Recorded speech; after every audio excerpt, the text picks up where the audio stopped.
Thomas Alva Edison সেই মানুষ যিনি অন্ধকারে আলো খুঁজে পৃথিবীকে আলোকিত করে গেছেন।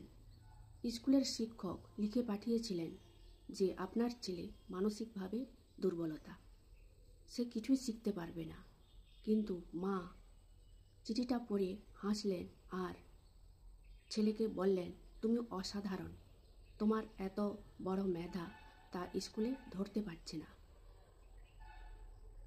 সেই এক মায়ের বিশ্বাস এডিসনের হৃদয়ে আগুন জ্বালিয়ে দিল।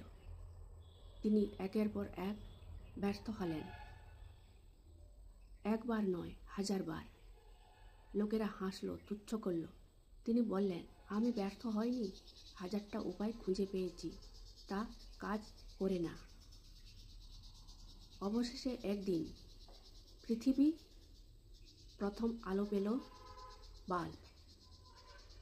অন্ধকার ঘর উজ্জ্বল হলো আর জন্ম নিল কিংবদন্তি।